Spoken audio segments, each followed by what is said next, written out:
That's often tediously self-explanatory with new car launches these days, but this is actually something completely fresh to add to the smorgasbord of SUVs currently on offer. As you'll probably know by now, Genesis is the posh branch of Hyundai Kia that has been going its own way since 2015, although it's only been in the UK since mid-2021. Think of it as what Lexus is to Toyota or what Infiniti is, or was, in Europe's case, to Nissan. Genesis won't thank us for that last comparison, though. Things didn't exactly work out well for Infiniti in the UK. Who'd have thought we wouldn't fancy a £100,000 V8 engine Sebastian Vettel edition SUV? Sounds like a perfect fit for our shores. Great, so what actually is the GV70? Ah yes, apologies.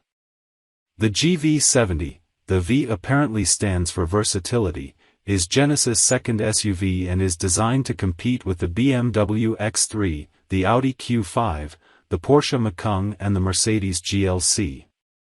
And that's just the Germans. This premium midsize class also includes the Jaguar F-Pace, the Volvo XC60 and the Alfa Romeo Stelvio. At its launch, you had the choice of a 2.2-liter diesel and a 2.5-liter turbocharged petrol. Both engines are 4 cylinders, both are paired with 8-speed automatic gearboxes and both come with all-wheel drive as standard. Now, an electric version has been added to the lineup, the one in white you see pictured above. It's available in one iteration only, a 483 brake horsepower dual-motor setup mated to a 77.4 kilowatt-hour battery. Genesis claims 0 to 62 miles per hour in just 4.2 seconds, in boost mode anyway, more on that on the driving tab, and a top speed of 146 miles per hour, plus up to 283 miles of range on a single charge.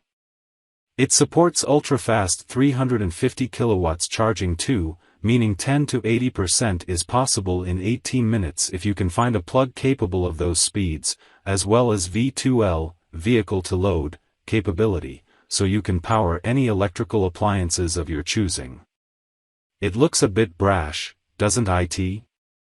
Prices start from £41,475 for premium, £43,825 for sport and £45,135 for luxury for the IC models, with the petrol engine commanding £500 extra over the diesel. You're looking at a rather hefty £64,405 for the electric model, which is only available in sport trim. Genesis is attempting to sell itself with a new car 5-year ownership proposition too. Check out the buying tab of this review for more. It's a shame that there isn't a cheaper, single-motor variant of the electrified version. When the GV70 was first released, we concluded that it didn't quite match the refinement of rivals, with the 2.5-liter petrol engine in particular also extremely thirsty. The electrified variant undoubtedly addresses these flaws, and combined with the ownership proposition, would be the model we'd go for.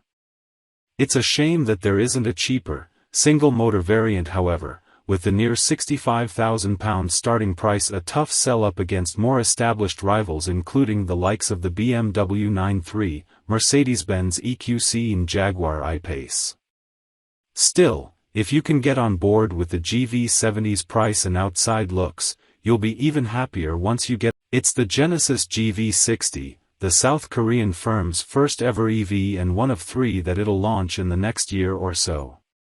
Exciting times. If you're thinking it looks strangely familiar, that might be because there's more than a hint of the wacky Pontiac Aztek in the design. Just look at that rear 3/4 section. The GV60 is an Aztek for the EV age. Hurrah!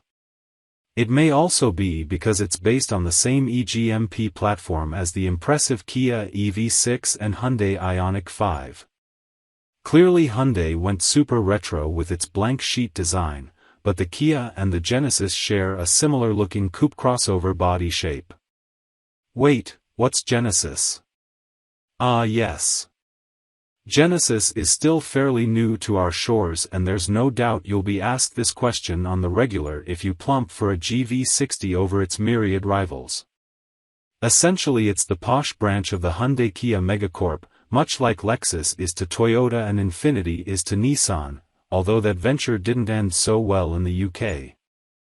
Genesis has been building standalone cars since 2015, but the company only made the decision to enter the European market in May 2021. The first cars to arrive here were the G80 Saloon and the GV80 SUV, although they were quickly followed by the smaller G70 Saloon and GV70 crossover.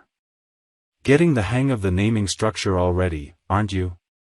The only Euro-specific car launched so far has been the fantastic-looking G70 shooting brake, but the GV60 feels like the product that should have led the onslaught from the beginning. Why's that then? Well, it's really very good, but more on that later. It would have also felt new and fresh to launch with an exciting EV. It would have shown that this is a brand here for the long haul, and besides, we haven't been too enamored with any of the petrol or diesel Genesis, so far, the posher G80 Saloon being the only one to slightly buck the trend. Genesis has also announced that it'll only launch electric cars from 2025, so surely the combustion-powered cars could have been left for the US. Give me some GV60 stats, then. So, there are three versions of the GV60 known as Premium, Sport, and Sport Plus. Genesis has just gone with the larger of the two battery packs that fit in the EGMP platform, so it's a 77.4 kWh unit all round. Sport Plus is obviously the quickest of the bunch, with an electric motor on each axle for 4WD and a rapid 0 to 62 miles per hour time of 4.0 seconds. Sport still gets two motors and all-wheel drive, but both are a little less powerful, whereas Premium trim is rear-wheel drive only with a single motor out back. How far will they all go on a charge? Because the battery is only feeding one motor, the lowest spec Premium trim actually gets the best WLTP range figure. That'll do 321 miles on a charge, whereas Sport manages 292 and Sport Plus 289. All pretty respectable. There's ultra-fast 350 kilowatts charging too, so if you find a plug capable of those speeds you can go from 10 to 80% in 18 minutes.